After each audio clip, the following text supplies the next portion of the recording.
Eli stepped into the school gates for the first time with his hoodie pulled over his head and his hands shoved deep into his pockets. He had transferred mid-semester after his mom got a job in a new city. No friends, no connections, just a backpack, a quiet demeanor, and eyes that had seen more than any 16-year-old should.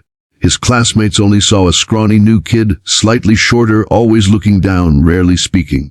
What they didn't know, what no one knew, was that Eli had been training in mixed martial arts since he was 7. He had fought in national circuits and won. But he wasn't here to impress anyone. He just wanted to survive the school year in peace. The trouble started within the first week. A group of loud-mouthed boys, popular, athletic, and cruel, zeroed in on Eli like predators. To them, he was easy prey. They called him names, tripped him in the hallway, threw spitballs in class. Eli didn't respond. He kept walking. Not because he was scared, but because he knew what he was capable of. And he was tired. Tired of hurting people, tired of constantly proving himself. He had promised his mother he wouldn't fight anymore. Not unless he absolutely had to. But the bullies mistook his silence for weakness. One afternoon in the cafeteria, while Eli sat alone, minding his business, one of the boys named Travis walked up and slammed his tray off the table. The entire room went quiet. Mashed potatoes splattered across the floor. Eli didn't even flinch. Travis leaned in and whispered, "You got a staring problem, freak." Eli looked up calmly and replied, "I'm not looking for trouble." But it was already too late. Travis swung his fist, aiming for Eli's face. What happened next made the entire cafeteria gasp.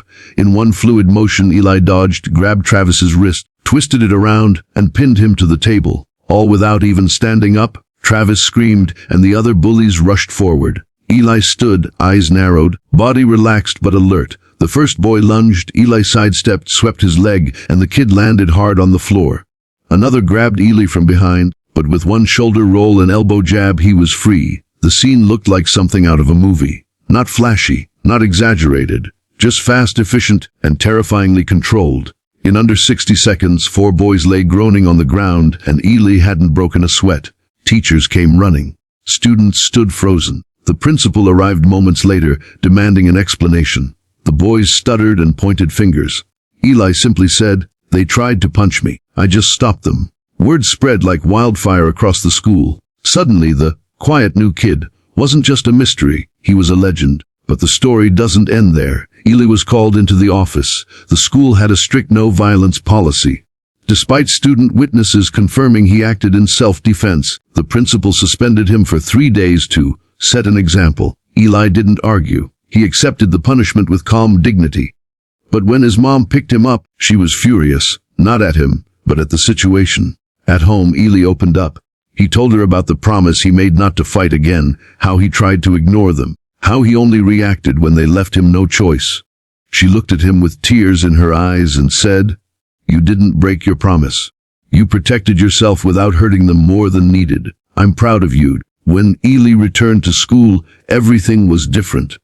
The bullies avoided him. Students treated him with newfound respect. But more importantly, a few quiet kids, ones who had also been targets, started sitting with him at lunch. One of them, a kid named Jonah, admitted he'd been afraid to come to school every day. Eli smiled and said, "You're not alone anymore." From that day on, Eli didn't need to throw punches.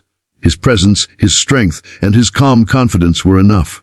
He joined the school's self-defense club, not to compete, but to teach others how to protect themselves, control their emotions, and find courage in the face of fear.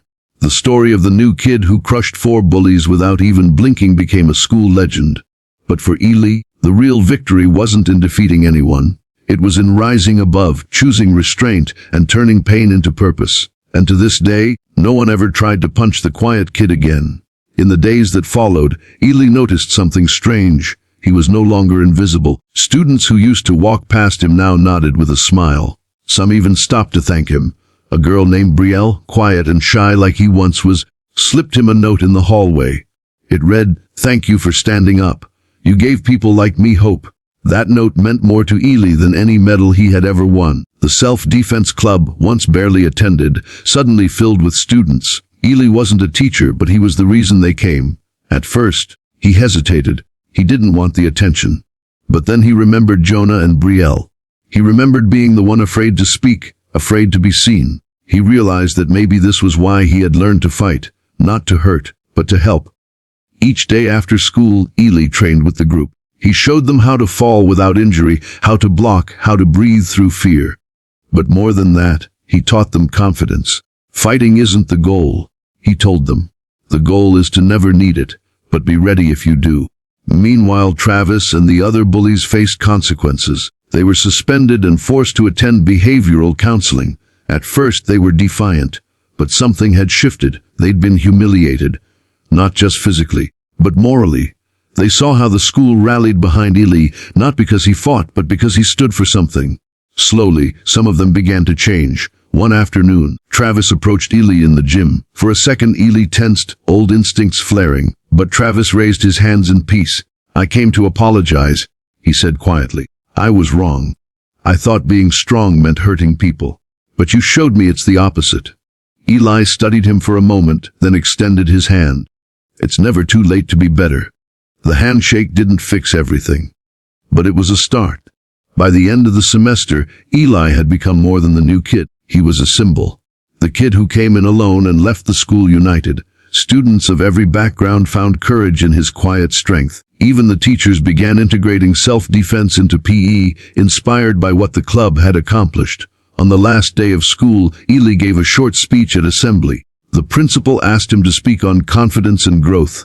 He stood on stage, nervous for the first time in months, not because he was afraid of speaking, but because he wanted every word to matter.